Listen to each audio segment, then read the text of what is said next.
And so what ends up happening is, in terms of the needs of survivors, they've got physical needs. So you're talking about girls that have tremendous physical abuse.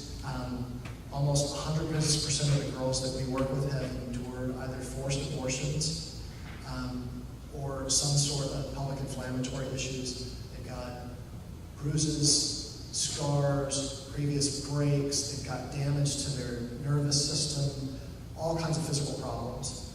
Then there's the emotional problems, and then there's the psychological problems.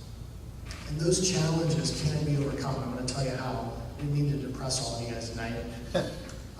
But I do want you to get a sense of the gravity of what these young girls are needing in terms of help and healing. Can I get the next slide?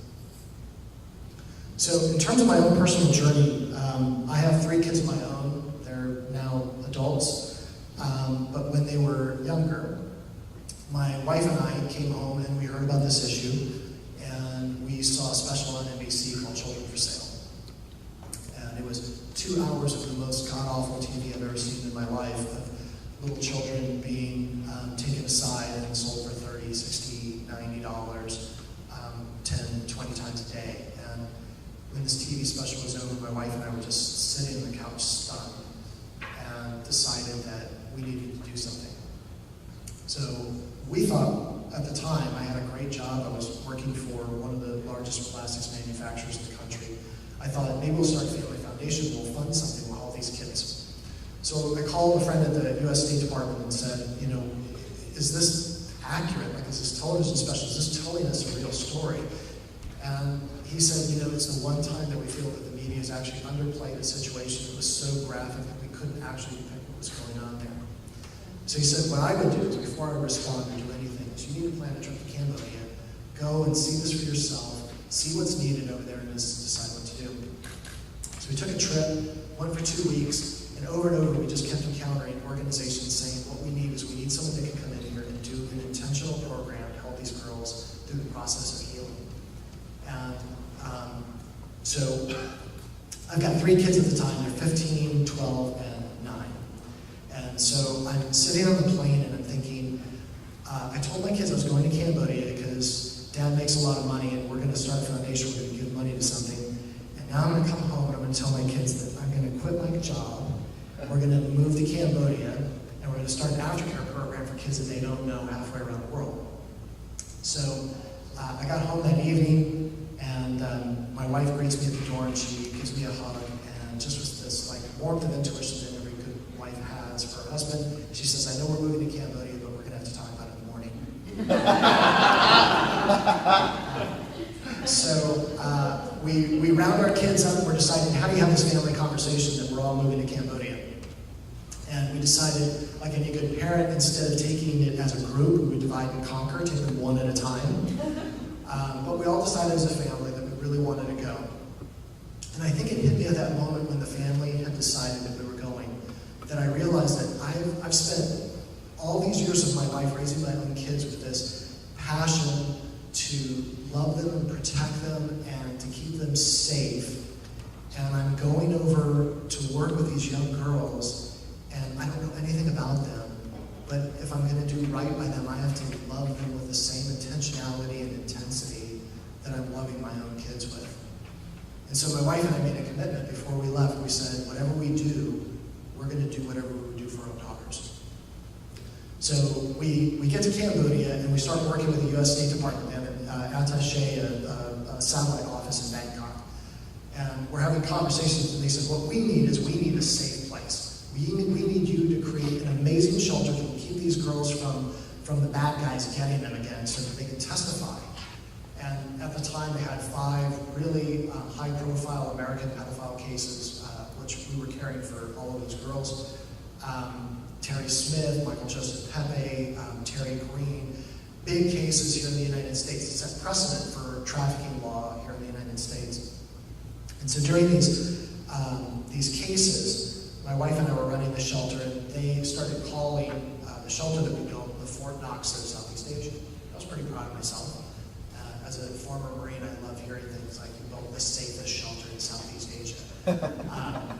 But something began to happen. We began noticing that the girls were not these little girls that we saw on television. These were adolescent teenagers that were 13, 14, 15 years old, rapidly approaching adulthood, that had had their innocence stolen from them, and they needed something much different than what we were providing, which was just a safe place and an escape from the hell that they'd been experiencing. So my wife and I started talking about, what are we doing here? How are we getting these girls through the trajectory of life that we want to see them get to, which is healthy adulthood? And we realized that we needed to create a much different place. So we started meeting with some of the best trauma specialists in the world. We ended up getting Dr. Wendy Freed, who's been working in this area for the last 15 years. John Greer and Cheryl Langtree, who are two of the pioneers on trauma, were actually talking to us about this is what a therapeutic program would look like that would help girls in the process of healing. We started meeting with social workers around the country and around the globe and talking to them about how would we develop a program that would help girls progress from the time that they come into the program to the time that they graduate with the most opportunity for success. And we ended up with all of this amazing advice. So we started putting it into practice. And one of the things that we asked was, what does success look like? And that's so hard. Any of us that are parents, we would never want to look at our kids and say, is our kid successful or unsuccessful? Was I a successful parent or an unsuccessful parent?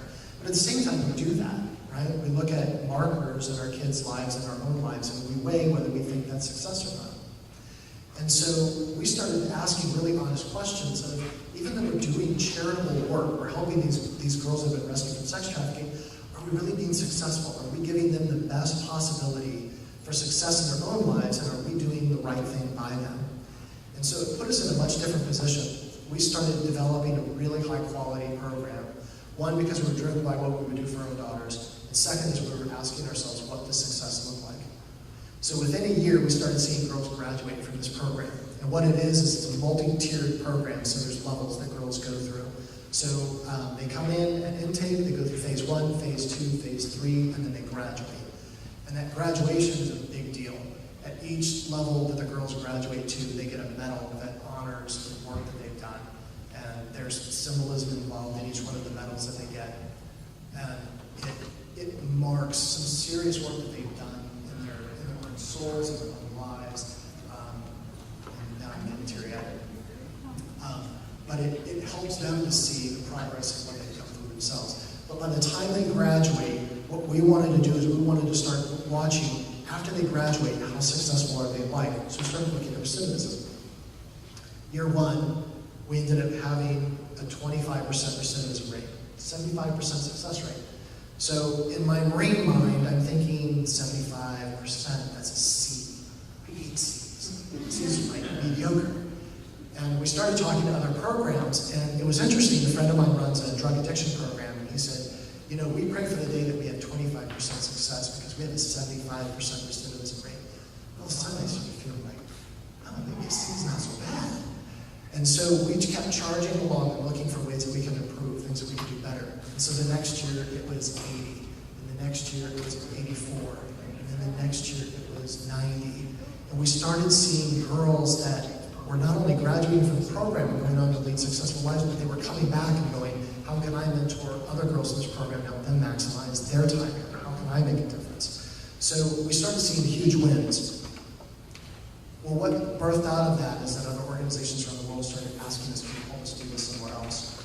So in the last 5 years, we've helped to replicate programs similar to this in Greece, Indonesia, India, and then we've been working here in the United States